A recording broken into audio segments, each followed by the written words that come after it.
तो बच्चों last time हम लोग डिस्कस कर रहे थे एम्पेयर सर्किटल लॉ, ठीक है।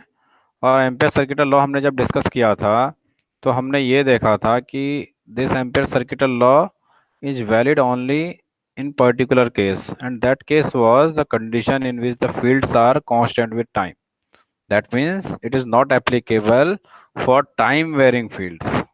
जो एम्पियर्स लॉ था, याद रखना तुमने, अगर कहीं पर आए कि जो एम्पियर्स लॉ है वो कहाँ पर एप्लीकेबल नहीं है, तो कहाँ एप्लीकेबल नहीं है?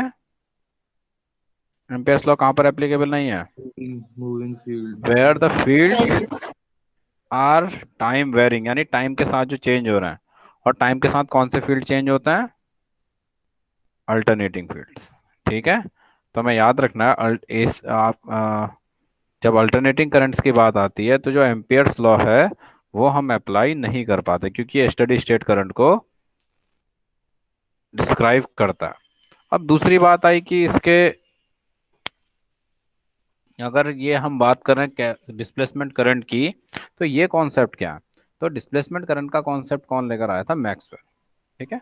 मैक्सवेल ने क्या देखा, जब कैपेसिटर्स के बीच में कंपास लेके जाता है, एक्चुअली फैराडे ने इस चीज को प्रैक्टिकली ऑब्जर्व करा था सबसे पहले, कि अगर कैपेसिटर्स की प्लेट के बीच में अगर हम क्या लेके जाएं, कोई कंपास लेके जाएं, तो उनकी नीडल्स में, कंपास की नीडल्स में क्या होता है? एक डिफ्लेक्शन होता है। सो if there is a deflection in needle, that means it clearly indicates that there will be some magnetic field.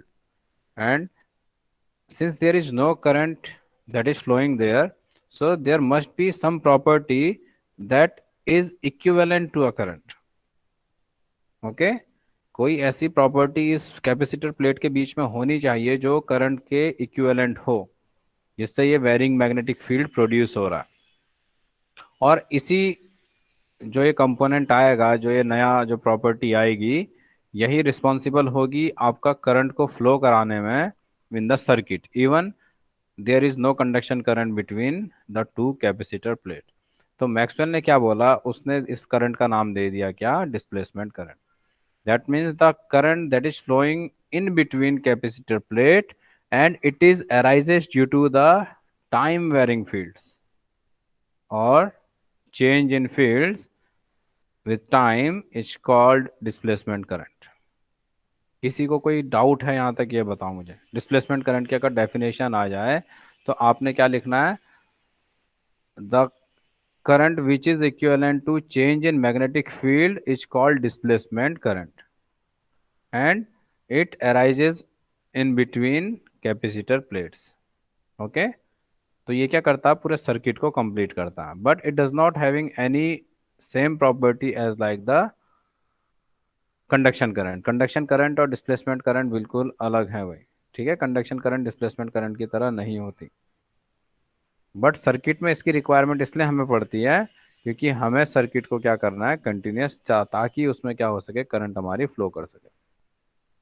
So the Maxwell remove this controversy by adding a new factor. और ये factor क्या था? It's epsilon naught D phi E over D T. अब आपका जो M Maxwell थे, Maxwell ने कहा कि जो हमारे पास डिस्प्लेसमेंट करंट है वो है, दैट मीन्स अगर हम बात करें रेगुलर एम्पियर्स लॉ की, so it is given by B dot D L equals to mu not I.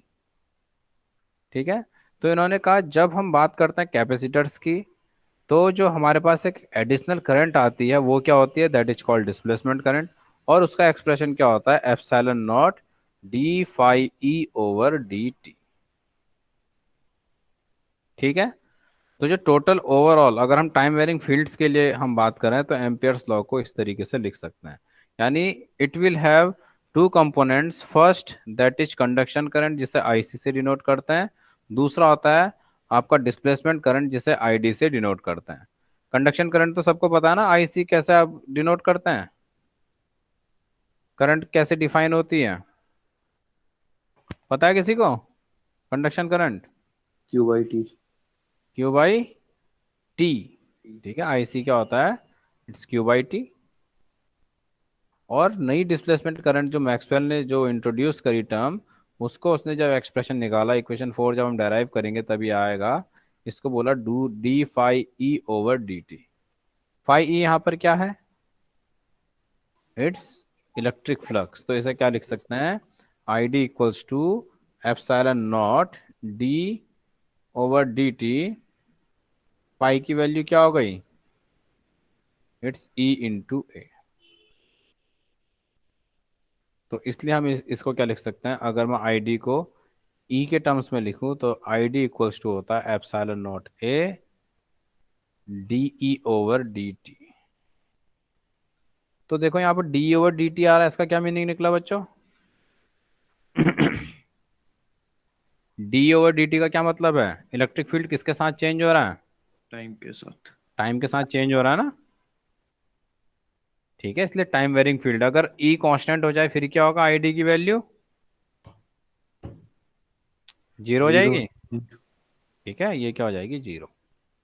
समझ में आया? Yes sir.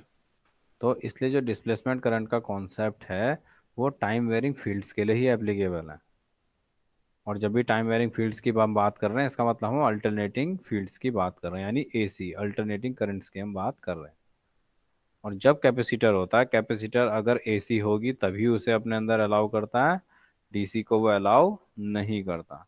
क्योंकि कैपेसिटर के बीच में क्या फ्लो कर रही है, कंडक्शन करंट है ना, आई डी। और अगर इसमें फील्ड अगर हम बात करें, अगर आई डी क्या हो जाए, जीरो, और आई डी जीरो कैसी होगी, इलेक्ट्रिक फील्ड चेंज ही नहीं हो रहा, ये टाइम के साथ कांस्टेंट है। तो डी ओवर डी टी यानी अगर आपकी क्या होगी, डीसी, तो डीसी को ये क्या कर देगा, ब्लॉक।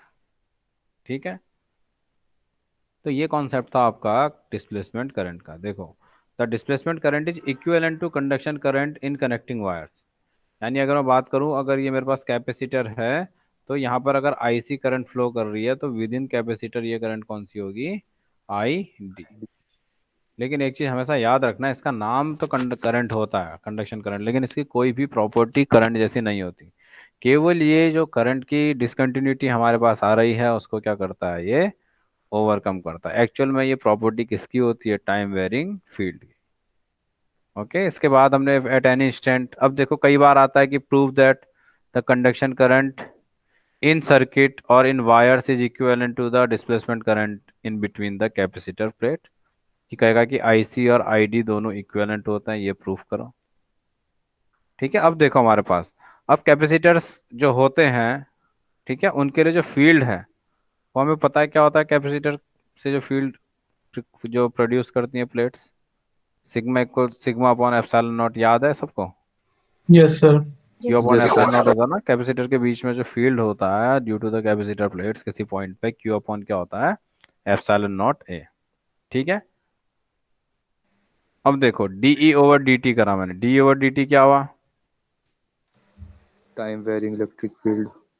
देखो यहाँ से जो ई की वैल्यू आई, देखो E equals to Q upon epsilon naught आ गया। तो डी ओवर डी टी जब हमने करा तो वन अपॉन एप्सिलॉन नॉट है, क्योंकि हमने बात कर दी कैपेसिटर फिक्स कर दिया, तो कैपेसिटर के प्लेट का जो एरिया होगा वो भी फिक्स होगा, यानी कांस्टेंट, एप्सिलॉन नॉट भी कांस्टेंट। तो क्या है, D Q over D t, है ना। तो यहाँ से yes. D Q over D t को हम क्या लिखते हैं, आई। तो आई इक्वल्स टू कितना आ गया, epsilon naught A D E over D T. तो यहाँ से epsilon naught D E over D T, अभी मैंने बताया था ना, ये D epsilon naught D over D T क्या होता है, यही होता है डिस्प्लेसमेंट करंट, यानी आई डी। ठीक है, इसलिए जो कैपेसिटर के, ये देखो ये जो कैपेसिटर की जो थ्योरी थी उससे भी ये चीज आ रही है, यानी कैपेसिटर के बीच में जो करंट फ्लो कर रही है, डिस्प्लेसमेंट करंट, करंट वो किसके इक्विवेलेंट है, कंडक्शन करंट इन वायर्स। यानी ये मैक्सवेल की थ्योरी को क्या करती है, आपका सपोर्ट करती है। ठीक है,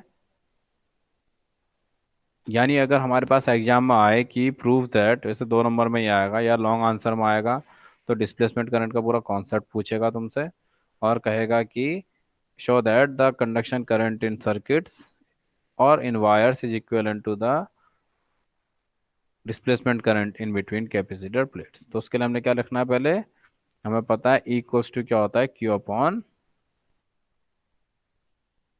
एप्सिलॉन नॉट ए।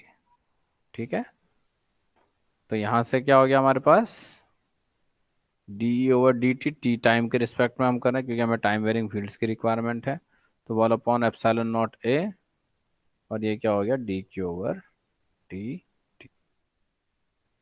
तो भाई D Q over D T I हो गया, और यहाँ पर हम क्या ले आए, D Q over D T equals to कितना हो गया, epsilon naught A D E over D T. यहाँ से क्लियर है, ये D Q over D T किसको बनाता है, I C conduction current equals to epsilon naught A D over D T, ये क्या होता है, डिस्प्लेसमेंट करंट। तो यहाँ से कंडक्शन करंट किसके बराबर आ गई, डिस्प्लेसमेंट करंट के बराबर। ठीक है बच्चों, थोड़ा बहुत थ्योरेटिकल टॉपिक है, थोड़ी मैथमेटिक्स है, दोनों हमें ये चीज़ें याद रखनी है। डिस्प्लेसमेंट करंट का कॉन्सेप्ट, ये डायग्राम हमें याद होना चाहिए, पॉइंट वाइज हमें पढ़ना है। और डिस्प्लेसमेंट करंट हम देखो मिड रेंज के क्वेश्चंस में आता है डिस्प्लेसमेंट करंट, ठीक है। और अगर लॉन्ग आंसर में आएगा तो इसके साथ ये फोर्थ मैक्सवेल इक्वेशन को प्रूव करने के लिए हमें कहेगा, वो कैसे होगी वो भी हम अभी हम देखेंगे।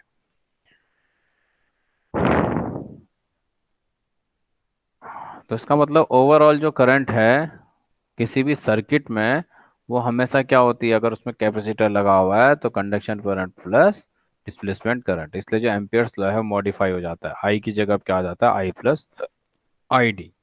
तो इसे बोलते हैं मॉडिफाइड एम्पियर सर्किटल लॉ। किसी को कोई डाउट, कोई क्वेश्चन यहाँ तक, एनीवन? No sir. चलो इसके बाद की जो मैथमेटिक्स होगी वो आसान होने वाली है, अब टफ नहीं आएगा, ठीक है। अब इसके बाद की मैथमेटिक्स हमारे पास आसान रहेगी, कैसे होगी अब देखिए। यहाँ तक तो देखो, अभी तक हमने बेसिक चीज़ें देखी हैं जो तुम लोग पढ़ के आए हो, होने को तो ये बहुत डिटेल में हो सकती हैं, लेकिन अब यहाँ पर हमने केवल इंट्रोडक्टरी पार्ट में इन्हें देखा था। फिर ये टॉपिक डिस्प्लेसमेंट करंट, इसे हमने थोड़ा डिटेल में देखना है। अब जो नेक्स्ट टॉपिक आ रहा है ये है equation of continuity, important topic है। देखो डिस्प्लेसमेंट करंट बहुत ज़्यादा इंपॉर्टेंट है, हर बार लगभग ये मान के चलो इसके आने के चांस रहते हैं, या तो 2 नंबर की डेफिनेशन में आ जाता है, या लॉन्ग आंसर टाइप में भी आता है, मिड रेंज में, या ना कहीं आपका डिस्प्लेसमेंट करंट से रिलेटेड कोई ना कोई क्वेश्चन जरूर पूछा जाता है। तो डिस्प्लेसमेंट करंट को आपने बहुत अच्छे से पढ़ लेना है। उसके बाद जो टॉपिक आता है equation of continuity. Equation of continuity की फिजिकल सिग्निफिकेंस क्या है, ये मैथमेटिकल फॉर्म है किसकी, चार्ज कंजर्वेशन। पता ना चार्ज कंजर्वेशन का लॉ, कौन बताएगा मुझे, अंकित, अंकित नारंग है प्रेजेंट? Yes sir. क्या होता है बेटा चार्ज कंजर्वेशन? सर चार्ज हर पॉइंट पे सर कंजर्व होता है। हर पॉइंट पे कंजर्व होता है, इसका मीनिंग क्या निकला? सर इसका मतलब कि क्यू जो है जीरो होता है सेंटर पर। क्यू जीरो होता है सेंटर पर सेंटर में? सर मतलब इक्विपोटेंशियल पे सर सेम होता है, इक्विपोटेंशियल जो सरफेस होता है। चलो कोई और बताओ, Aryan, Aryan Charge Sharma. can neither be created nor destroyed. हाँ ये तो सिंपल सा है, charge can neither be created nor be destroyed, ठीक है। चार्ज हमेशा किसी भी आइसोलेटेड सिस्टम में हमेशा क्या होगा, हमेशा कंजर्व रहेगा। Yes, sir. एक जगह से दूसरी जगह हो सकता है कम ज़्यादा हो जाए, लेकिन एक चार्ज अगर कहीं से डिसअपियर हुआ है, चला गया, तो कहीं ना कहीं वो दूसरी जगह आ गया होगा, ठीक है, किसी ना किसी फॉर्म में वो चार्ज अपीयर हो जाएगा। तो इसका मतलब चार्ज हमेशा क्या रहता है, कंजर्व रहता है। तो ये तो हमने डेफिनेशन पढ़ी थी, अब इसकी मैथमेटिकल इक्वेशन हम लेकर आने वाला है। बहुत ध्यान से देखना है क्योंकि यहाँ से कर्ल डाइवर्जेंस का एप्लीकेशन हमारा स्टार्ट होने वाला है, ठीक है बच्चों। इस इक्वेशन के बाद कर्ल डाइवर्जेंस हमारी स्टार्ट हो जाएगी, ठीक हो गया। Yes, चलो sir. अब हम आ रहे हैं आपका इक्वेशन ऑफ कंटिन्यूटी में। The electric current through a surface area is given by I equals to J dot D S. किसी को इसमें कोई कंफ्यूजन है? I equals to J dot D S, I क्या होता है आपका, डिस्प्लेसमेंट, ये क्या आपकी करंट है, और जे क्या है, करंट डेंसिटी। तो मैंने अभी बताया था ना कुछ देर पहले, Sir, आई पूरे इक्वल्स टू बता रहा क्या, था। जे इक्वल्स टू क्या होता है, आई अपॉन ए। A. यही होता है ना, अगर एलिमेंट्री एरिया के ले लूँ तो क्या होता है, D I over D A. फिलहाल हमने एस यूज करा है तो मैं इधर क्या कर दूंगा, D I over D S. तो यहाँ से डी आई इक्वल्स टू क्या हो गया, जे डॉट डी एस। तो होल इंटीग्रेशन कर दूं तो मुझे पूरी करंट की वैल्यू मिल जाएगी, तो आई इक्वल्स टू क्या हो जाएगा, integral of J dot D S. अब एक चीज का ध्यान देना, ये कौन सा इंटीग्रल है? Surface integral. कौन सा इंटीग्रल है? Surface integral. ठीक है। और जे क्या है इसमें? Current density. So if the area is enclosed, अगर एरिया क्या है? इनक्लोज्ड, तो हमने साइन इस तरीके से लेना है भाई। किस तरीके से लेना है? इसमें आपने ये सर्कल बनाना है। ठीक है। इनक्लोज्ड का मतलब ये है कि आई को मैं कैसे लिखूंगा? It's closed surface integral J dot D S. समझ में आया? और हम ये कहते हैं कि अगर कोई भी क्लोज सरफेस है और उससे वॉल्यूम वी बाउंड है, ठीक है। मैंने क्या कहा कि कोई भी एक, क्या तुम्हारे पास कोई मीडियम है, इस मीडियम में ये आपका एक सरफेस मैंने क्या कर दिया? बाउंड कर दिया। ठीक है। तो यानी किसी भी सरफेस से टोटल, अगर मैं कहूँ कि ये पूरा टोटल एरिया है, इस टोटल एरिया के अंदर कुछ वॉल्यूम बाउंड होगा, इंक्लोजिंग अ वॉल्यूम वी। ये कह रहा है क्योंकि इसने क्या बोल दिया? क्लोज सरफेस है। क्लोज सरफेस का मतलब क्या है? कि कोई भी एक बॉडी है, उसका पूरा सरफेस क्या है? क्लोज्ड है। इसके अंदर अपना क्या एक वॉल्यूम होगा। यानी हम 3D की बात कर रहे हैं। तो जब भी वॉल्यूम आएगा तो हमेशा कौन सी डेंसिटी की बात करते हैं? Volume charge density. भाई यहाँ पर तुम्हें इस स्टेटमेंट से कंफ्यूज नहीं होना, तुमने याद रखना है कि if V volume is enclosed by surface S. ठीक है। यानी सरफेस क्या कर रहा है? क्लोज्ड आपका क्या बना रहा है? एक आपका सिस्टम बना रहा है जिस जो कितना वॉल्यूम है जिसका? वी। तो यहाँ से हमें I equals to D Q over D T, ये तो सबको पता है ना, I equals to yes sir. Minus D Q over D T लिखा हुआ है इसने। और इधर लिख दिया I equals to minus D over D T rho D V. क्या इसने सही लिखा है? आई की डेफिनेशन क्या होती है? Charge, rate of change of charge है ना, या rate of flow of charge, D Q over D T. और क्यू को क्या लिख दिया इसने? Rho D V. क्यू को क्या लिखा है? Rho D V. कैसे लिख दिया होगा ये? सर सेट है अच्छा, rho D V. Volume charge density. Volume. Volume charge density actual में रो होगा क्या? मैं कहूँ कि स्मॉल चार्ज है वॉल्यूमेट्रिक डी क्यू, और कितने वॉल्यूम में है आपका डिस्ट्रीब्यूटेड डीवी, यानी बहुत स्मॉल वॉल्यूम डीवी में कितना चार्ज डिस्ट्रीब्यूटेड है डी क्यू। तो वॉल्यूम चार्ज डेंसिटी क्या होगी? रो। अब यहाँ से मैं क्या करूँ? डी क्यू इक्वल्स टू क्या कर दूँ? ये हो जाएगा रो डीवी। अब मैं कहूँ कि कंप्लीट वॉल्यूम में, in whole volume, what will be the quantity of charge? So I will going to integrate this value. So after integration whole charge की बात होगी तो क्यू हो गया into volume integral of rho D V. ठीक है। यहाँ से आया है Q equals to rho D V. ठीक है, जो हमने रखा हुआ है ये किसकी वैल्यू है? क्यू की। और यहाँ पर ये माइनस साइन कहाँ से आया भाई? Minus sign indicates that the charge decreases inside the volume with the time. कोई बताएगा मुझे क्या मीनिंग निकला इसका?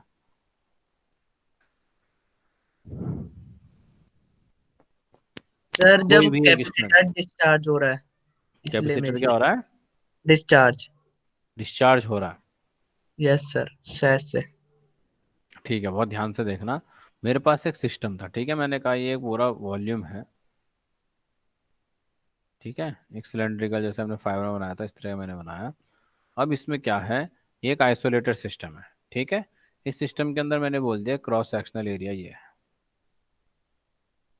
इस एरिया ने इसे कितने पार्ट्स में डिवाइड कर दिया? दो पार्ट, वन और टू। कितने पार्ट्स में डिवाइड कर दिया? वन और टू में। ठीक है। अब ये रीजन वन है, यहाँ से यहाँ तक का जो टोटल रीजन हाफ आएगा, और इससे आगे का रीजन जो है ये क्या है? टू है। अब क्या करा, यहाँ से क्यू चार्ज क्या होने हुए? Flow start. ये क्यू चार्ज इस सरफेस से होके इस दूसरे वॉल्यूम में आ गया। अब ये सरफेस का टोटल, इस सरफेस एरिया क्या था? एस। समझ में आया?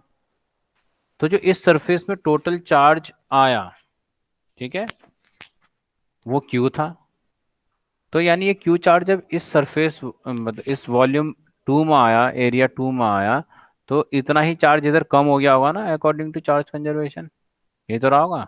यहाँ जब क्यू चार्ज पहुंच गया तो इधर माइनस क्यू चार्ज आपका चला गया। यही तो रहा होगा। सर एक बार दोबारा बता दो जरा। दोबारा समझो। ठीक है, एक मेरे पास क्या है, कोई भी एक सिस्टम है। ठीक है, इस तरीके से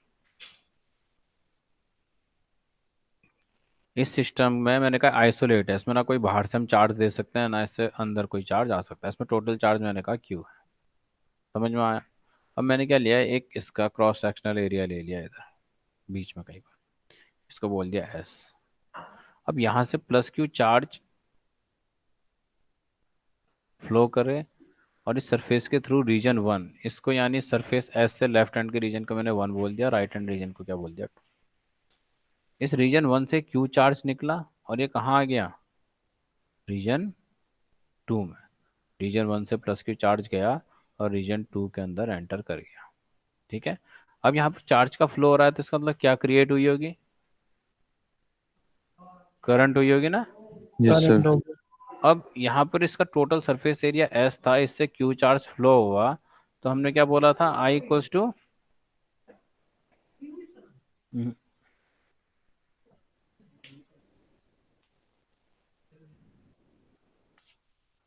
ठीक है।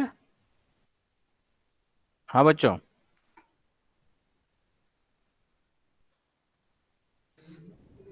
समझ में आया, माइनस पहले जी। बताओ। Yes sir. इस सरफेस, बहुत ध्यान से सुनना, मैं इसलिए ज़्यादा तेज नहीं कर रहा हूँ। इस रीजन से क्यू चार्ज गया, डेरिवेशन बहुत आसान है, कुछ भी नहीं है इसमें, समझने वाली बात बस यही है, माइनस साइन क्यों आया बस मैं तुम्हें ये बता रहा हूँ। ठीक है, यहाँ से क्यू चार्ज गया और ये क्यू चार्ज यहाँ तो कम हो गया ना इसका, तो यहाँ माइनस क्यू चार्ज गया और यहाँ प्लस क्यू चार्ज आ गया, यही हुआ। ये क्वांटिटी की बात कर रहा हूँ मैं, साइन का मतलब है क्यू चार्ज यहाँ घट गया और क्यू चार्ज यहाँ बढ़ गया, ऐड हो गया। तो अब यहाँ जब इस सरफेस टू में से चार्ज इसके अंदर फ्लो हुआ तो हमने करंट आई जो इससे प्रोड्यूस हुई उसको क्या बोला, total I dot D S. यही लिखा था ना अभी हमने, देखो J dot D S, I equals to J dot D S, यही तो लिखा था। जी।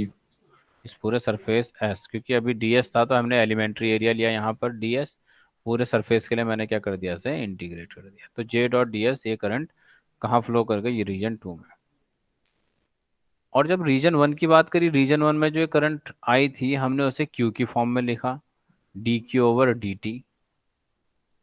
निगेटिव साइन ने यहाँ पर क्या बताया कि यहाँ पर क्या हुआ था, आपका चार्ज यहाँ से डिक्रीज हुए थे और कहाँ इंक्रीज हो गए थे, रीजन टू में। तो यहाँ निगेटिव साइन का ये मतलब है बेटे। ठीक है, इसको डायरेक्शन से या चार्ज के साइन से तुम मत लेके चलना, समझ में आया तुम्हें। जी। माइनस साइन क्या बता रहा है कि इस वन रीजन में चार्ज डिक्रीज हो रहा है, इसलिए minus D Q over D T आया। तो रीजन वन में हमने चार्ज को किसके टर्म में डिनोट करा, क्यू के टर्म्स में, क्योंकि वहां चार्ज फ्लो होके दूसरे रीजन में जा रहा था। और रीजन टू में हमने चार्ज को किसकी टर्म्स में डिनोट करा, जे की टर्म्स में, क्योंकि वो एक सरफेस को क्रॉस करके उस रीजन में आ रहा था। आया समझ में। Yes sir. हाँ इसलिए था ये, देखो इक्वेशन में कुछ नहीं है तो 2 मिनट में डेरिवेशन करके बैठ जाओगे, बहुत ही आसान डेरिवेशन, केवल ये की पॉइंट था जो समझना था। अब समझ आया यहाँ पर। इसका मतलब ये I minus D Q over D T region one के लिए है और निगेटिव साइन इंडिकेट कर रहा है कि चार्ज जो है डिक्रीज हो रहा है इस पर्टिकुलर रीजन में जो एक्चुअल में रीजन वन है। और क्यू को हमने लिखा रो डी वी। और आई रीजन वन में क्या था, J dot D A, region two में क्या था, it's J dot D S. जो हमने सरफेस से जो चार्ज हमारे फ्लो हो रहे थे उसके से जो करंट हमारी जनरेट हुई वो कितनी थी, आई। क्या ये दोनों करंट इक्वेशन वन और टू से जो मैं दे रहा हूँ, ठीक है, इक्वेशन वन और इक्वेशन टू से, क्या ये दोनों अलग हैं। जो इक्वेशन वन से करंट आ रही है और जो इक्वेशन टू से करंट आ रही है, क्या ये सेम है या अलग अलग है, सर अलग अलग। अलग अलग। सेम होंगी। ये सेम है बेटे, क्यों, क्योंकि ये प्लस क्यू चार्ज से ही फ्लो हो रही है, मतलब टोटल क्यू चार्ज ही इन्हें फ्लो करवा रहा है। ओके। निगेटिव साइन इसलिए हमने दिया, हमने दो टाइप से करंट को डिनोट कर सकते हैं, चार्ज आपका करंट डेंसिटी के टर्म में, दूसरा कर सकते हैं रेट ऑफ चेंज ऑफ या rate of flow of charge के टर्म में। तो हमने रीजन टू में करा था इसको इस जे की फॉर्म में और रीजन वन में करा था इस आपका क्यू की फॉर्म में। दोनों ही सेम करंट है, यानी इन करंट का मैग्नीट्यूड क्या होगा, दोनों का सेम होगा, इसलिए इक्वेशन 1 और 2 क्या हो गई, इक्वेट। ठीक है, देखो this is called the equation of continuity. अच्छा ये तो यहाँ से आ गया। ठीक, यहाँ पर क्या है, if there is neither a source और sink inside the volume then according to the law of conservation of charge the value of current in a given by equation 1 and 2 will be same. क्योंकि same amount of charge हमारा एक reason से जो जा रहा है दूसरे reason में वही चार्ज अपियर हो रहा है। तो यहाँ से हमने क्या करा, इक्वेशन 1 और 2 को इक्वेट कर दिया, यानी J dot D S equal to minus D Q over D T, और क्यू की जगह क्या रखा, रो डी वी। अब क्यू क्या होता है बच्चों, ये था रो डी वी, ये याद रखना है, क्यू क्या है, रो डी वी। एक्चुअल में डी क्यू होता था, बट पूरा चार्ज चाहिए तो हम इस that then we will integrate this one, so we will have q equals to rho dv। अब यहाँ पर एक प्रॉब्लम ये आई कि एक तरफ है सरफेस इंटीग्रल और दूसरी तरफ क्या, वॉल्यूम इंटीग्रल। एक तरफ सरफेस इंटीग्रल है, दूसरी तरफ क्या है, वॉल्यूम इंटीग्रल। तो हमारी कोशिश ये रहती है कि हम क्या रखें, दोनों तरफ सेम इंटीग्रल्स। ठीक है, इक्वेशन को सॉल्व करना आसान होता है। तो हमने क्या करा, यहाँ पर गॉस डाइवर्जेंस थ्योरम क्या कर दी, अप्लाई। तो याद है गॉस डाइवर्जेंस थ्योरम क्या थी बच्चों, यस सर। जिसकी डेल का दिमाग में प्रोडक्ट होता है। क्या चीज था, डेल का कहाँ यूज होती प्रोडक्ट। थी। सर सर एरिया को वॉल्यूम में चेंज कर, एरिया हाँ, सरफेस इंटीग्रल को volume integral. Good, area integral को वॉल्यूम इंटीग्रल में चेंज करने के लिए। ठीक है, यही तो था। Suppose E dot D S था, है ना, ये सरफेस यस सर। इंटीग्रल था, तो वॉल्यूम में से कैसे कन्वर्ट कर देते हैं, volume integral of L into del आ ई। जाता है, डॉट आ जाता है ना, divergence, del sir dot E D V, यही होता था। तो यहाँ भी हमने यही काम करा, लेफ्ट हैंड साइड आपका जो हमारे पास लेफ्ट हैंड साइड है, इट्स लेफ्ट हैंड साइड में हम क्या यूज करेंगे अब, गॉस डाइवर्जेंस थ्योरम। क्या यूज करेंगे, Gauss divergence theorem. Gauss divergence theorem से जे डॉट डी एस क्या हो जाएगा, del in del dot J into T. Del dot J into D V. तो हो गया यही काम, del dot J into D V. आया समझ में, कहाँ से आया ये, जे डॉट डी यस। एस को कैसे हमने divergence of J D V लिख दिया, ये आया गॉस डाइवर्जेंस थ्योरम से। तो बस अब दोनों तरफ देखो इंटीग्रेंड जो है सेम है, that means same volume element के अलोंग क्या हो रहा है, हमारा इंटीग्रेशन हो रहा है। तो एक काम और करते हैं, डी ओवर डी टी को इधर हम कहाँ चले गए, इंटीग्रेशन के अंदर, ये चीज़ हम कर सकते हैं। उसके बाद हमने क्या करा, जो ये दोनों टर्म्स हैं इनको हम एक तरफ ले आए, तो del dot J D V plus del over del T into D V, ये रहा। समझ में आया ये चीज, दोनों तरफ के इंटीग्रल्स हमने क्या कर दिए, सेम कर दिए, डीवी के अलोंग हो रहा है। तो हमने क्या करा, इनको एक तरफ हम लेकर आ गए। और सिंस ये दोनों एक ही वॉल्यूम के अलोंग इनका हम इंटीग्रेशन कर रहे हैं, के रिस्पेक्ट में हम इंटीग्रेशन कर रहे हैं, तो डीवी कॉमन आ गया, और total integration del dot J plus del del rho over del T. और यहाँ पर ये लाइन तुम्हें याद रखनी है, क्या है, the integral must be zero for ओनी एनी आर्बिट्री वॉल्यूम डीवी। अब इस तरीके से अगर कोई वॉल्यूम या कोई भी इंटीग्रेशन जीरो हो जाए, तो ये जो हमारे पास डीवी है, दैट इज एलिमेंट्री वॉल्यूम। ठीक है, तो इस वॉल्यूम के लिए हमेशा क्या होगा, ये आर्बिट जो भी हमारे पास इंटीग्रेंड है किसके इक्वल हो जाता है, जीरो के, यानी del dot J plus del rho over del T equals to zero. यही है तुम्हारी इक्वेशन ऑफ कंटिन्यूटी बच्चों। ठीक है, जिसके इंटीग्रेंड्स होते हैं, since this integration is taking place along same volume and it is equals to zero, then the integrands must be zero, that is it must be vanishing everywhere. क्योंकि ये कुछ भी हो, हमेशा ये वैल्यू क्या आ जानी है हमारी, जीरो। तो इसका मतलब वैल्यू हम किसके इक्वल कर सकते हैं, इसे जीरो के इक्वल रख सकते हैं। So del dot j plus del rho over del t equals to 0. So this is called equation of continuity, and it gives conservation of charge. इसको बताता है ये, कंजर्वेशन ऑफ चार्ज को ये इंडिकेट करता है। ठीक है बच्चों, इसको बताएगा ये, कंजर्वेशन ऑफ चार्ज को ये इंडिकेट करेगा। सही है। अब इसके बाद आता है, it states that the total current flow out of the same volume must be equal to the rate of decrease of charge within the volume, assuming that charge can neither be created nor be destroyed.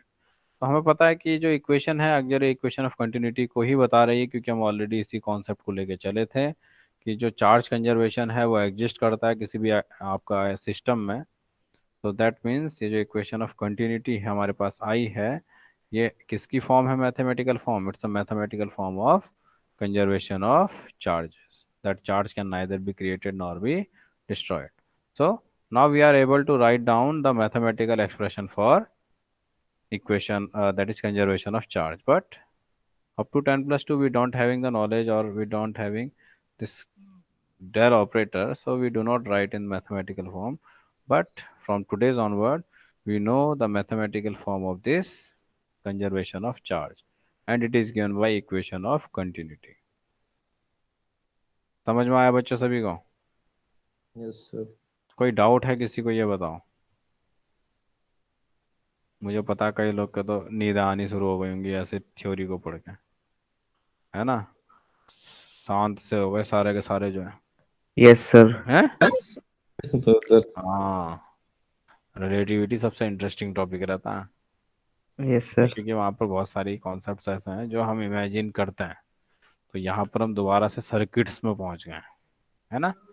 वही old Yes, sir. Physics, लेकिन mathematics नहीं है। तो equation of continuity किसको बताती है? Charge conservation law को। किसको बता रही है? चार्ज कंजर्वेशन को। और अगर मैं बोलूँ कि मैं स्टडी स्टेट कंडीशन की बात कर रहा हूँ, स्टडी स्टेट का मतलब क्या है? जहाँ पर जो चार्ज हैं वो चेंज नहीं हो रहा है।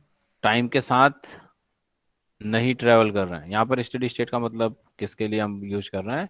चार्ज के लिए।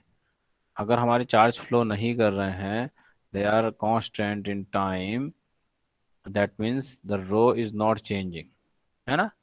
यानी कोई सिस्टम है उसमें स्टडी स्टेट है, मीन्स चार्ज जहाँ पर है वहीं पर रहेंगे। ठीक है, यानी उनका डिस्ट्रीब्यूशन चेंज नहीं होगा, इसका मतलब डेंसिटी भी चेंज नहीं होगी। So del rho over del T क्या हो जाएगा? 0। तो del dot J equals to क्या आ गया? 0। तो ये था आपका equation of continuity for steady state. कई बार 2 नंबर में आता है, इतना आसान। ये कहता है write down the equation of continuity, equation of continuity for time varying and steady state. तो क्या है? हमें टाइम वेरिंग के लिए तो हमें पता है कि अगर चार्ज डिस्ट्रीब्यूशन टाइम के साथ चेंज हो रहा है, that is del rho over del T, that is del dot J plus del rho over del T equals to 0। यानी इक्वेशन ऑफ कंटिन्यूटी क्या हमारे पास? Del dot J plus del rho over del T equals to 0, or divergence of j plus del rho over del t. This is equation of continuity for time varying fields or where the charge are changing with time. Okay, and for steady state where the charge they are in steady state, that means del rho over del t is 0, so that means del dot j equals to क्या हो जाएगा? 0. So this is the expression for steady state. ठीक हो गया बच्चों? ये हमारे पास equation of continuity. एक बार तुम लोग पढ़ोगे सभी लोग समझ में आ जाएगा। देखो बहुत ही आसान टॉपिक था। किस तरीके से अगर मैं इसकी खाली मैथमेटिक्स करूँ, देखो कितनी मैथमेटिक्स इसमें बननी है।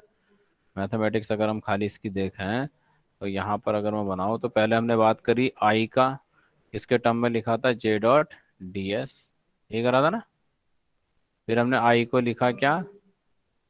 रीजन, दूसरे रीजन के लिए minus D Q over D T, और होल एरिया के लिए हमने लिखा था, तो आई को क्या लिखा था? Integration of Q D T. ठीक हो गया? यानी आपका D over D T, rho D V हमने करा था, ठीक है, रो डी वी। ठीक है, यहाँ पर था d/dt।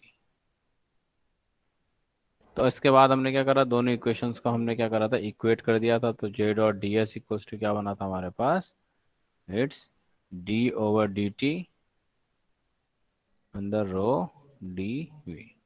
फिर हमने यहाँ पर कौन सी इक्वेशन यूज करी थी, गॉस डाइवर्जेंस। तो हमने इससे क्या लिखा था, del dot J D V equals to d/dt को अंदर लेके चले गए, तो ये क्या बन गया, d/dt इंटू डी वी। अब हमने कहा कि जो इंटीग्रेशन है सेम वॉल्यूम के लॉन्ग हो रहा है, तो हम इस इक्वेशन को नए फॉर्म में लिख सकते हैं, it's volume integral del dot J minus D rho over, plus हो जाएगा, ठीक है, यहाँ पर माइनस साइन था, तो plus D rho over D T into D V equals to zero. तो यहाँ से del dot J plus del rho over del T equals to zero. देखो कितना आसान था। अगर हम इक्वेशंस की बात करें तो हार्डली 7 या 8 इक्वेशन में ये क्वेश्चन हमारा हो गया, और इक्वेशन भी बहुत बड़ी नहीं है। तो इसलिए क्या करोगे, इसमें थ्योरी को प्रॉपरली लिखोगे बच्चों। इसलिए कहता हूँ थ्योरी के को प्रॉपरली लिखो। क्या हम अगर हम ये बताएं ना कि ये आई की वैल्यू j.ds कैसे आई है, या d/dt हमने क्यों लिखा है, माइनस साइन क्यों आया, तो नंबर नहीं मिलेंगे। इसलिए हमें बेसिक थ्योरी लिखनी बहुत जरूरी। बहुत डिटेल में ना लिखें वो अलग बात है, टाइम ना हो, बट एटलीस्ट जो बेसिक टर्म्स हैं, बेसिक इक्वेशन है, उनके बारे में हम बताएं कि हमने कहाँ से लेकर आए हैं और क्यों हम इनको यूज कर रहे हैं। तो बच्चों ये था हमारे पास इक्वेशन ऑफ कंटिन्यूटी। किसी को कोई डाउट है इसमें, क्योंकि कई बार सर हाँ बताओ। सर ये माइनस चार्ज वाला फिर बता दो, माइनस साइन वाला। माइनस सर साइन देखो नेटवर्क क्या इशू, था, ये दो नेटवर्क सिक्स, इशू हो रहा। हाँ दोबारा देख, ये हमारे पास क्या था, दो रीजन है, ध्यान से देखना जिनको पहले भी जिन्होंने देखा था।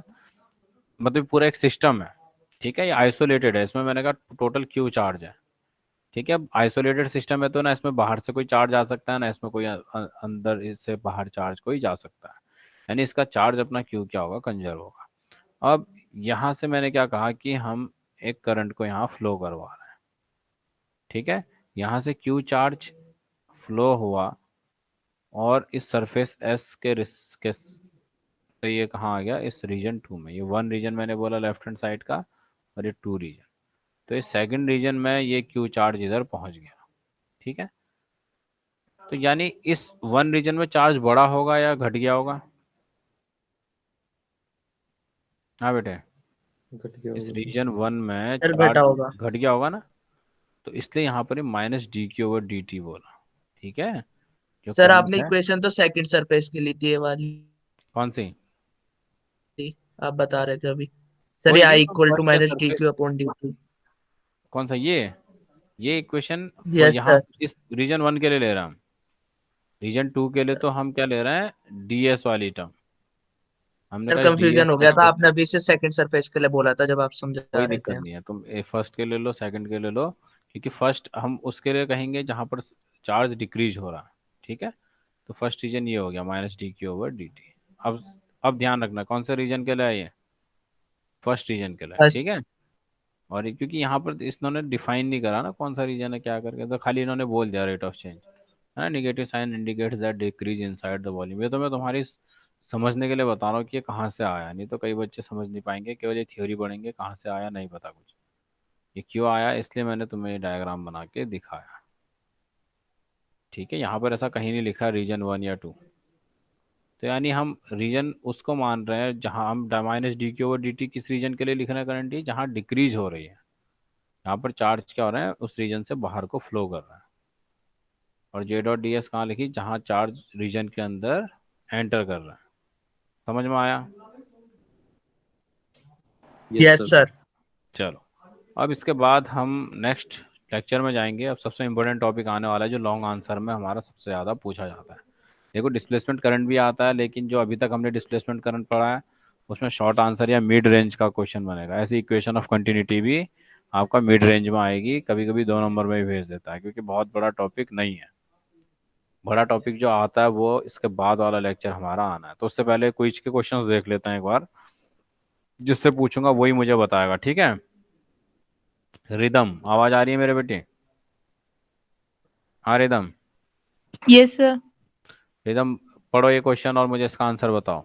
The concept of displacement current was first introduced by Maxwell. Maxwell. और कोई है जो किसी और का कोई ऑप्शन हो, दूसरा ऑप्शन कोई कह रहा हो?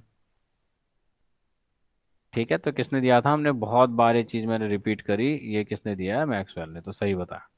अब अगला क्वेश्चन कौन बताएगा? शशांक वर्मा।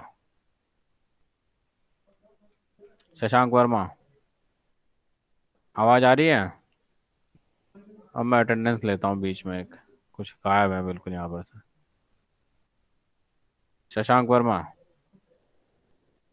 तुषार गोयल। तुषार गोयल है? जिसको आवाज नहीं आ रही वो लोग चैट बॉक्स में लिख लो। के बाद है तुम्हारा निधि। निधि, आवाज आ रही है?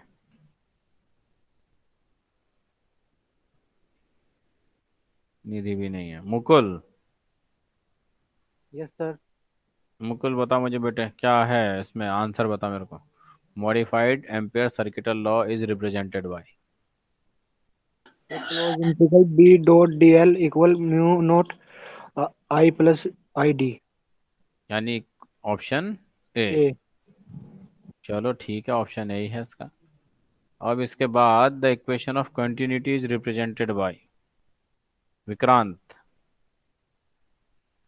Equation of continuity. सर आ रही ऑप्शन सी। आवाज? Option C. ठीक है। Del dot J plus del rho over del T equals to zero. Equation of continuity को इससे हम रिप्रेजेंट करते हैं। अब इसके बाद for steady state the equation of continuity is Satyam. Satyam, आवाज आ रही है? चलो ठीक है, कौन बताएगा? सर मैं बी। अंकुश। भी आ रहा है सर। बी। ठीक है, अभी हमने ऑप्शन देखा बी। था डेल डॉट जे क्या हो जाता है? जीरो। मतलब आपका क्या, del rho over del t zero हो जाता है, तो del dot J equals to क्या आ गया? जीरो। तो ये क्या है? Equation of continuity in steady state. ठीक है। तो अब इसके बाद का जो लेक्चर है, सबसे ज़्यादा इंपॉर्टेंट टॉपिक्स हैं, इसको नहीं छोड़ना हमने किसी भी हालत में। वो है मैक्सवेल्स इक्वेशंस का डेरिवेशन। तो एक लेक्चर 3 स्टार्ट होने से पहले मैं एक बार अटेंडेंस ले रहा हूँ, तो सब लोग एक बार मुझे ध्यान से सुनेंगे, अटेंडेंस बोलेंगे। जिसका नहीं माइक्रोफोन वर्क कर रहा है वो क्या करेगा? चैट बॉक्स में लिखेगा। ठीक हो गया?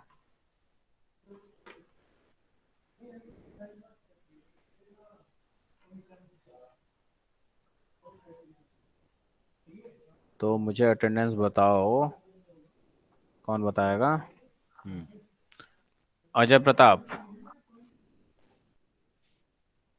तो चैट में लिखा उसने। प्रेजेंट है? Yes sir. अंकुश, इसके बाद है अंजलि। Present sir. प्रेजेंट। अंकित।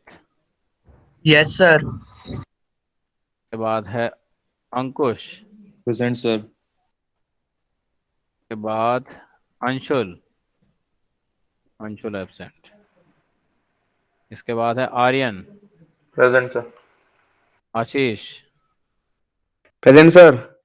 आशीष चौहान। आशीष, तूने कुछ करा? कॉपी में नहीं करा? मतलब सर कैसे? लास्ट अभी जो पेपर पढ़ा है में आपने चेक कर कर तो रहे थे रखा है मैंने, सर। कॉपी कॉपी में कर रखा है सर। कर रखा है। चलो देखते हैं कितने नंबर आते हैं तेरे भी। मुझे ऐसा क्यों लग सर, रहा है बेकार गया क्या सर पेपर? काम मुझे ठीक लग नहीं रहा। समझ ही नहीं आया डैश कहाँ लगाना है, कहाँ नहीं लगाना है रिलेटिविटी में। चलो देखेंगे। अभी मुझे तेरी कॉपी याद आ रही है अभी, लेकिन कंफर्म नहीं हूँ मैं। Ayush Goyal. Ayush Goyal. Present. Present sir. Ishi. Present sir. के बाद है लक्ष्य। लक्ष्य प्रेजेंट है एब्सेंट? सर चैट सब बॉक्स में है चैट उसका। बॉक्स में। Chat box present. में अच्छा। Mukul. Yes sir. Nidhi. Nidhi absent present? Absent. Nidhi है प्रेजेंट? निखिल, ये सर देख। उसने चैट बॉक्स में लिखा है रिधि ने। निधि ने? अच्छा। निखिल, इससे हुई, निखिल से बात हुई किसी की? चलो मैं ही फोन करूंगा इसे। Omkar. Present sir. Piyush. Present. Piyush present है? नहीं सर, ओमकार की लगा दी सर। ओमकार, हाँ ओमकार की तो लग गई। पीयूष, पीयूष एब्सेंट। पृथ्वी, ये भी एब्सेंट। रिदम, सर ये चैट भी में लिखा है। एब्सेंट। सर रिदम ने चैट चैट में बॉक्स में लिखा सर। रिदम ने लिखा। Sir Rithi, present। Sir Rithi chat है? बॉक्स में लिखा है। चैट बॉक्स में है। अच्छा। Satyam, Satyam absent. Shashank, Shashank Verma absent. Shreshtha, sir present. Shreshtha कुछ करा कॉपी पे काम? कुछ सर नहीं। मेरा पेपर अच्छा नहीं गया था। बिल्कुल भी अच्छा नहीं है बेटा, कुछ किया ही नहीं तुमने। सब गड़बड़ जो कराओ भी, इतना गड़बड़ करा है कि उसमें नंबर तो कटने का, नेगेटिव मार्किंग हो जाती है अगर होता तो। Shreya. Present sir. Siddharth. Present sir. Tushar, Tushar absent. Tushar Sahu. Sir Tushar ने उसमें मैसेज करा है चैट बॉक्स में, तुषार साहू को। ने या तुषार गोयल? तुषार गोयल। अरे तुम लोग के सबके माइक्रोफोन आज कैसे बंद हो रहे हैं? तुषार साहू भी एब्सेंट। विक्रांत, विक्रांत प्रेजेंट भी सर। प्रेजेंट। अब बच्चों देखो, आज की तो चलो on off of online lecture है, रिकॉर्डिंग है। कल का लेक्चर तो ऑफलाइन रहेगा, उसकी तो रिकॉर्डिंग ही नहीं होगी। कैसे करोगे? हम्म? सर आएंगे फोन सर से कर वो। लेंगे। फोन से कैसे करोगे? ऑनलाइन तो चलेगा ही नहीं ना और लेक्चर। उसकी पीपीटी भेज देना। पीपीटी भेज दूंगा, लेकिन ये टॉपिक्स तो ऐसे नहीं है। सर लग पिक्चर रहा रिकॉर्डिंग था। दिखा लेंगे सर कैमरे में। अब ऐसा करना भैया, क्लासेस करो अब। ये ऑन जो लेक्चर रिकॉर्डिंग है, इनके भरोसे मत रहना ज्यादा। ठीक है? सर लक्ष्य के सर। लग गए सर। लक्ष्य की मैंने लगा दी है, लक्ष्य की है। सर शशांक ने भी लिख रखा है। कौन? शशांक वर्मा? Yes sir.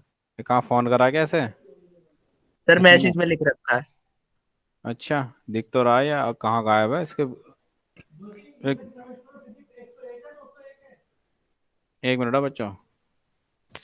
200। हाँ हाँ, इवन में 2 होता है। ठीक है। और आप जब अपने लेक्चर्स हैं उन्हें तुम लोग करो। ऑफलाइन वाले जो हैं कल रहेंगे, क्योंकि उनकी रिकॉर्डिंग तो अभी होगी नहीं, क्योंकि तुम ऑनलाइन पढ़ा रहे हैं तो तुरंत रिकॉर्ड हो जाता है। ऑफलाइन की रिकॉर्डिंग अभी नहीं होगी, तो इसलिए ऑफलाइन के लेक्चर करना अपना, क्योंकि वो रिपीट नहीं होंगे। समझ रहे हो? चलो, अब हम बात कर रहे हैं किसकी? नेक्स्ट लेक्चर की। मैं उसमें ओपन कर रहा हूँ पीपीटी। स्क्रीन अभी शेयर हुई मेरी? नहीं, स्क्रीन में शेयर कर रहा हूँ। लेक्चर 3, ये आएंगी तुम्हारी मैक्सवेल्स इक्वेशन। अब देखो भाई, मैक्सवेल अपने आप में एक बहुत जीनियस साइंटिस्ट था। ठीक है? मैक्सवेल ने क्या करा, he is a great mathematician. मैंने पहले ही बोला था, मैथमेटिक्स में बड़ी ज़बरदस्त कमांड थी मैक्सवेल की। मैक्सवेल ने क्या करा, जो तुम्हारे इलेक्ट्रोस्टैटिक के 2 लॉज हैं और मैग्नेटोस्टैटिक के 2 लॉज, उन्हें मिला के इसने क्या करा, उन चारों लॉज को मिला के नई एक थ्योरी क्रिएट करी। और इन जो 4 लॉज हैं, इनको एक नई फॉर्म में लेकर आया। ठीक है? ये चारों लॉज तुम लोग पढ़ चुके हो, बहुत आसानी से तुम लोग इन्हें समझ जाओगे। और इन्हीं के बेस पे नई पूरी थ्योरी बनी, जिसे बोलते हैं इलेक्ट्रोमैग्नेटिक फील्ड थ्योरी। तो देखें जरा क्या ये थ्योरी थी, क्या इसने मैक्सवेल ने किया। तो देखो, मैक्सवेल इक्वेशन का यूज क्या है, ये ग्राफिक्स तुम्हें यहाँ दिखाई दे रहा है। देखो, मोबाइल फोन्स तुम लोग यूज करते हो। ठीक है?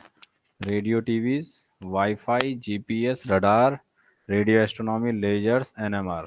कोई फील्ड बचा जो तुम्हारे काम का हो, इसमें ना हो?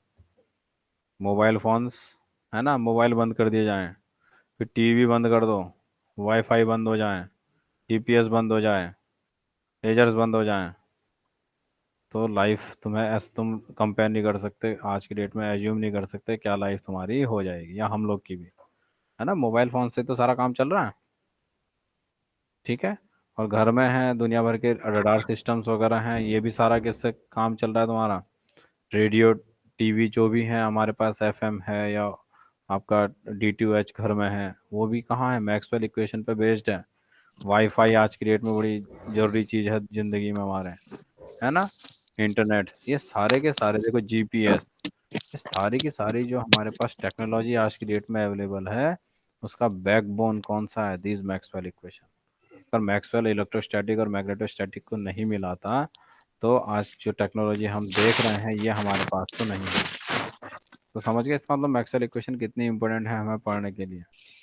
क्यों इनकी इतने ज़्यादा मैं बार बार डिस्कस कर रहा हूँ कि तुम्हें ये चीज़ें याद होनी चाहिए, इनके डेरिवेशंस भी अच्छे से पढ़ो।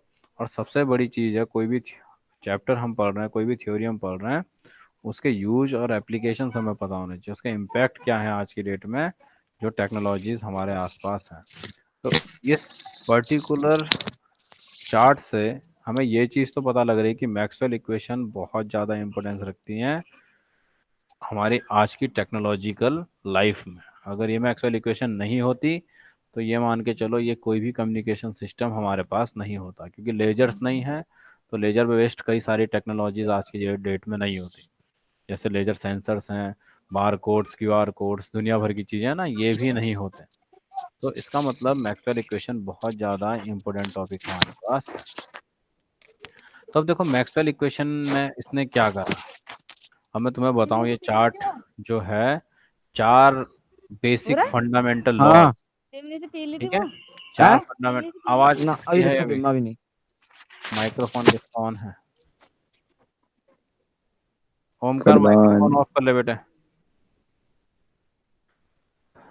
तो यहाँ पर 4 फंडामेंटल कौन कौन से हैं, किसी को याद है, किसी ने पढ़ा कभी? मैक्सवेल इक्वेशन का इंट्रोडक्शन है तुम्हारे पास 12th में, यस किसी सर। ने पढ़ा हो? ये सर 4 इक्वेशन थी पहली इसकी। होती है Gauss law of Gauss electrostatic, Gauss law, किसी को पता है Gauss law of electrostatic? Yes कौन बताएगा गॉस लॉ ऑफ इलेक्ट्रोस्टैटिक? हाँ भाई बताओ, कोई भी एक बताओ, चलो। अजय सिंह। तो surface integral into ds equals to q upon epsilon not. Surface integral of E.ds equals to Q upon epsilon not, ये तो था ना। Yes sir.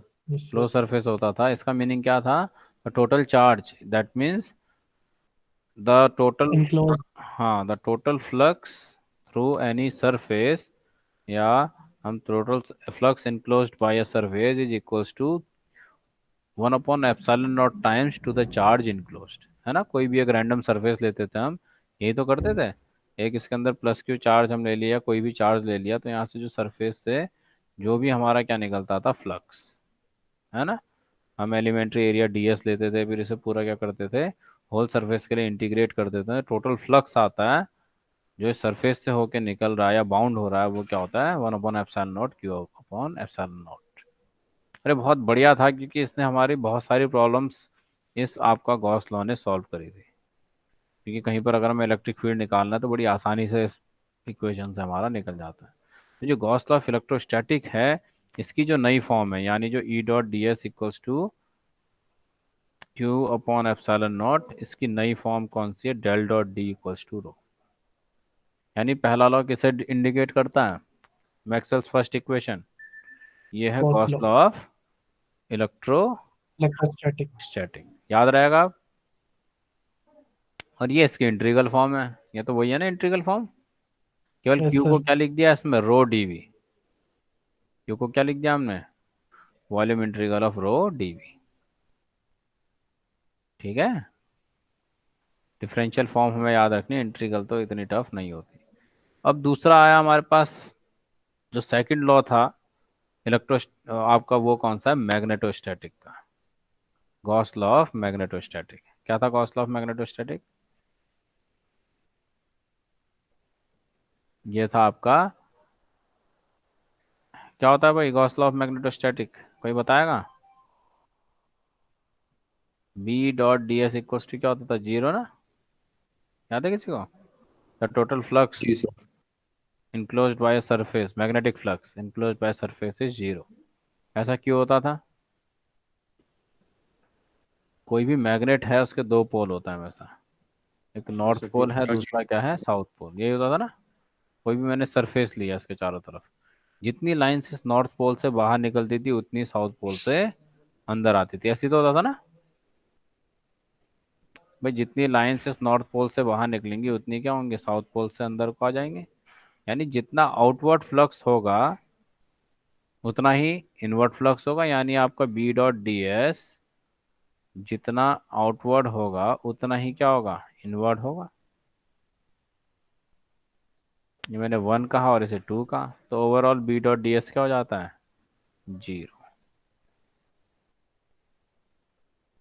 यही तो था, याद आया yes, किसी को। yes, sir, मैग्नेटोस्टैटिक में टोटल फ्लक्स हमेशा 0 रहता है, क्यों, क्योंकि कभी भी मोनोपोल्स, कौन से, मैग्नेटिक मोनोपोल्स एग्जिस्ट नहीं करते। हमेशा मैग्नेटिक डायपोल में ही रहता है। नॉर्थ के साथ हमेशा क्या होगा, साउथ होगा। तुमने देखा होगा कहीं भी मैग्नेट को ब्रेक करो, तुम घर में खेला होगा सबने मैग्नेट से, जब वो ब्रेक होता है तो हम उसे दोबारा जोड़ने की पोल्स में कोशिश जाता करते है। हैं तो नहीं होता। देखा तुमने, यस सर, यस सर। क्योंकि उनमें क्या होता है, अपोजिट पोल्स क्रिएट होते चले जाओ, जितने बार तुम उसे ब्रेक करते चले जाओगे हर बार उसमें दो पोल रहेंगे, भले ही हम एटॉमिक लेवल तक पहुंच जाए।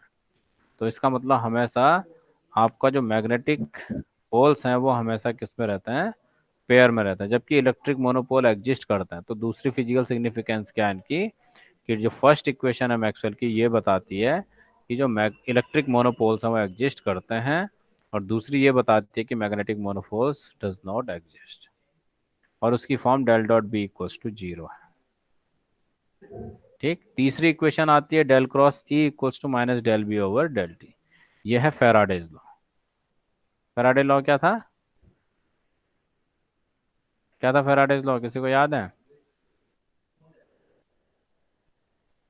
इसकी जो फैराडेज लॉ की जो इक्वेशन है थर्ड वाली है, into d phi by d t था शायद। ईएमएफ इक्वल्स टू क्या था, minus d phi over D t, है ना। The total EMF yes sir. Produced in a closed conducting loop is equals to the rate of change of that flux, and here negative sign indicates, क्या sign, ये negative sign क्या indicate करता है, negative sign ये opposite बताता है कि जो भी आपका ईएमएफ प्रोड्यूस होगा वो हमेशा क्या करेगा, उस सोर्स का अपोज करता है जिससे वो आपका क्रिएट हुआ है। क्रिएट हुआ। ठीक है, तो यानी यस इस sir. EMF equals to minus d phi और डी टी को नई फॉर्म में ले आए। ये है आपका इक्वेशन 2। ठीक हो गया, इक्वेशन 3, मैक्सवेल इक्वेशन 3। और मैक्सवेल इक्वेशन 4, ये है मॉडिफाइड एम्पियर्स लॉ। और एम्पियर्स लॉ क्या था, बी डॉट डी एल, जो अभी हमने पढ़ा था line integral, it's equals to mu not I, ये तो पढ़ा था ना। लेकिन जब हमने मैक्सवेल ने क्या करा था, इसने बोला था कि आई की जगह आई सी प्लस क्या होना चाहिए, आई डी। यानी हमारे पास जो चार मैक्सवेल इक्वेशन हैं वो चार फंडामेंटल फिजिक्स के लॉज हैं। वो किसके, इलेक्ट्रोस्टैटिक और मैग्नेटोस्टैटिक के। फर्स्ट है Gauss law of electrostatic, Maxwell first equation. दूसरा है गॉस लॉ ऑफ मैग्नेटोस्टैटिक, ये है सेकंड इक्वेशन। तीसरी है फैराडेज लॉ यानी थर्ड इक्वेशन। और fourth one that is modified Ampere's law, that is fourth equation. तो इनकी डिफरेंशियल फॉर्म है, इंटीग्रल फॉर्म तो बहुत आसान है। तो अब हमने करने इनके डेरिवेशन। एक बार स्क्रीनशॉट लो इसका और इन्हें याद करो सब लोग, 2 मिनट का टाइम है।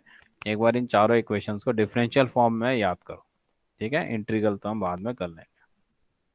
याद रखना है, divergence of D equals to rho, divergence of B equals to 0, curl of E equals to minus del B over del t, curl of H equals to J plus del D over del T.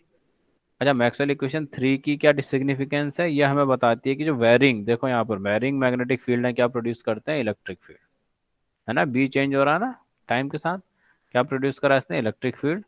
और fourth बताती है कि varying electric field क्या produce करते हैं, magnetic field. यानी अगर magnetic field change होगा तो इलेक्ट्रिक फील्ड बनेगा, और अगर इलेक्ट्रिक फील्ड चेंज होगा टाइम के साथ तो ये मैग्नेटिक फील्ड क्रिएट करेगा। तो ये है हमारे पास 4 मैक्सवेल इक्वेशंस। अब हमने करना है इनका डेरिवेशन। ठीक है, ये तो हमने केवल पढ़ लिया कि ये इक्वेशन 4 ऐसे होती हैं। अब ये आती कैसे हैं, how we can derive these equation. So we will going to derive these equation in our coming some few new slides. अब देखो, फर्स्ट इक्वेशन फिजिकल लॉज मैंने बता दिया तुम्हें, गॉस लॉ ऑफ इलेक्ट्रोस्टैटिक है लिख रखा है, that is the total charge enclosed is 1 of q upon epsilon naught is equals to the surface integral of total flux, यानी electric field over any closed surface. Second equation, Gauss law of magnetostatic, and it says that no magnetic monopole can exist.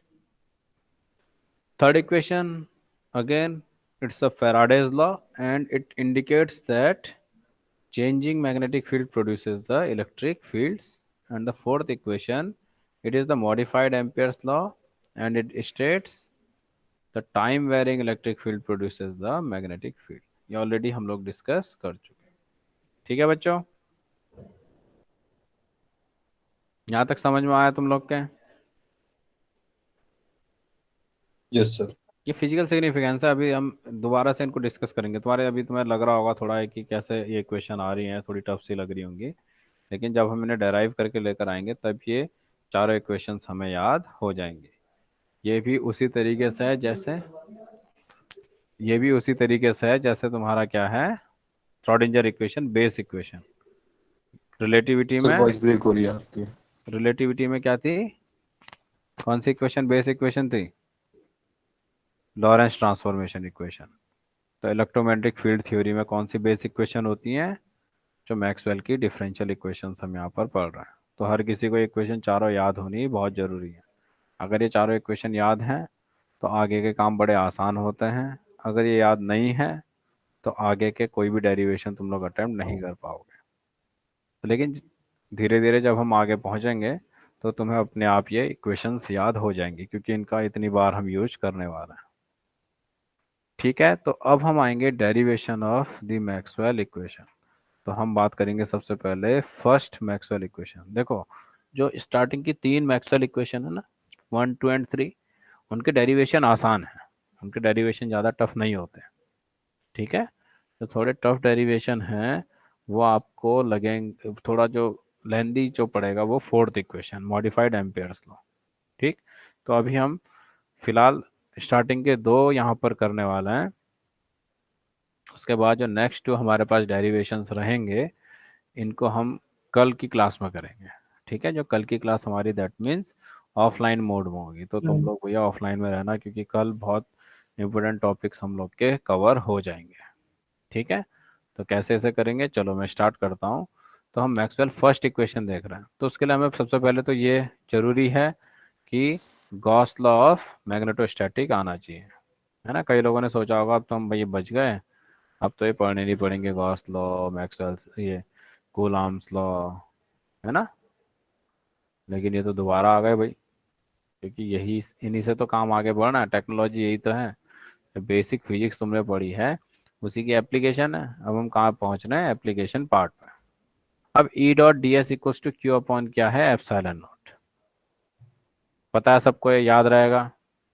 और Q को हम क्या लिखते हैं, 1 upon epsilon not rho D V. Q को क्या लिखते हैं, 1 upon epsilon not rho D we.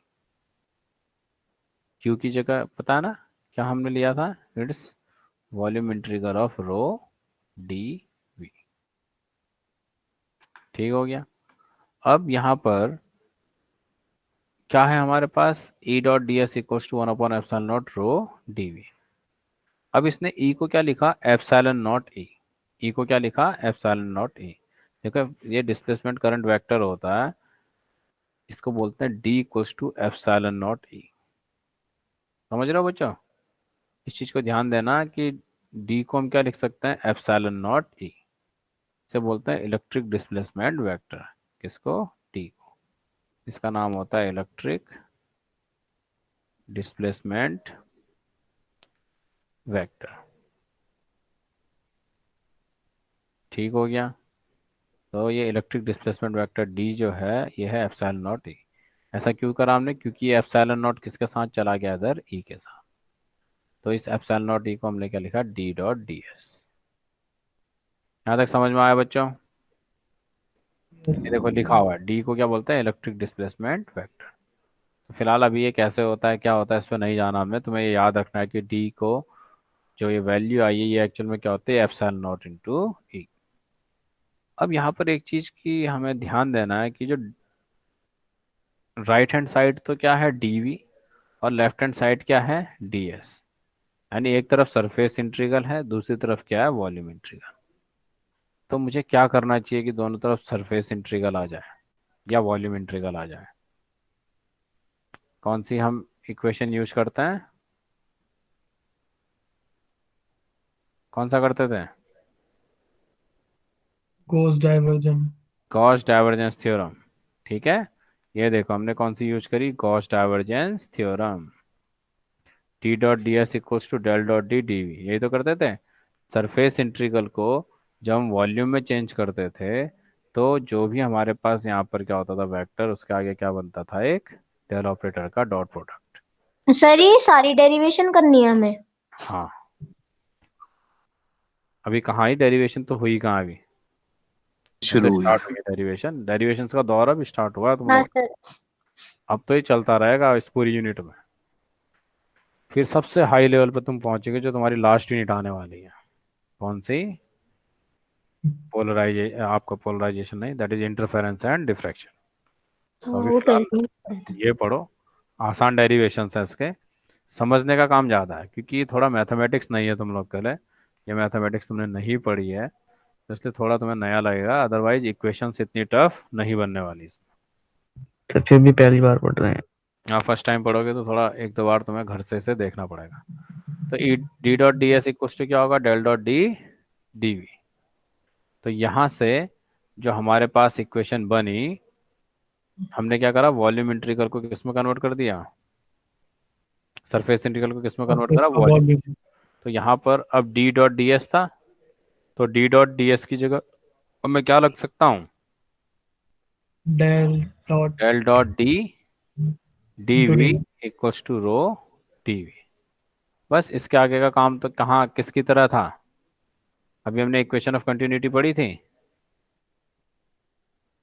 Equation of continuity क्या कहती थी? कि जो हमारे पास क्या है, सेम वॉल्यूम के अलोंग क्या हो रहा है, अगर इंटीग्रेशन हो रहा है तो we can write this equation del dot D minus rho D V equals to zero. तो यहाँ से del dot D equals to minus rho equals to क्या आ जाएगा? जीरो। तो इसका मतलब del dot D equals to क्या आ गया हमारे पास? रो। यही है मैक्सवेल्स फर्स्ट इक्वेशन। अगर ई के टर्म्स में लिखोगे तो डी की जगह क्या रखना था हमने? Epsilon not E, Node into E. ये था रो। तो यहाँ से डेल डॉट ई, क्योंकि एप्सिलॉन नॉट तो कांस्टेंट है, तो रो अपॉन एप्सिलॉन नॉट। तो यानी ई के टर्म्स में भी तो मैक्सवेल इक्वेशन को लिख सकते हो, del dot E equals to rho upon epsilon naught, और डी के टर्म्स में भी तुम इसे लिख सकते हो। एक दो बार जब इक्वेशन कर लोगे तब तुम्हें लगेगा कि मैथमेटिक्स तो एक ही जैसी चल रही है। अभी देखो यहाँ पर जो हमने यूज करा है सिस्टम, या जो इक्वेशन यूज करी है, वो बिल्कुल कंटिन्यूटी जो इक्वेशन थी हमारी उसी तरीके से हम इसे कर रहे हैं, है ना? उसी तरीका तो है। उसमें भी हमने क्या करा था? सरफेस इंटीग्रल को किस में चेंज करा? वॉल्यूम में। फिर हम सारे वॉल्यूम इंटीग्रल वाले टर्म्स को एक तरफ लेके गए। फिर हमने कहा कि ये अगर since it is equal to zero, that means that the value which we are integrating is equals to 0. So rearranging the terms we will get different equations. So here we get the Maxwell equation first, that is del dot E equals to rho upon epsilon naught, और del dot D equals to rho। देखो D के ऊपर भी vector लगा है, del के ऊपर भी, यानी ये क्या है? वेक्टर्स हैं। डेल भी वेक्टर है और डी भी वेक्टर है। डी फंक्शन और डेल क्या? Operator. So this is the Maxwell equation first. कर लोगे इसे? देखो कितनी आसान है, केवल 4-5 स्टेप में है ये। जिसको आती है ये मान के चलो 1 से 2 मिनट में ये पूरी की पूरी हो जाती है। इसलिए जब एग्जाम में आता है तो चारों मैक्सवेल इक्वेशन आती हैं एक साथ। अब मैक्सवेल इक्वेशन 2, ये तो बहुत ही आसान है। मैग्नेटोस्टैटिक में क्या था, B dot D S equals to zero. फिर से हमने क्या करा, गॉस डाइवर्जेंस थ्योरम यूज करके इसे del dot B D V equals to zero कर दिया। अब since this is true for any arbitrary surface that is enclosed by that encloses the volume dv, that means del dot b dv equals to 0, it indicates del dot b equals to 0. This is Maxwell equation 2.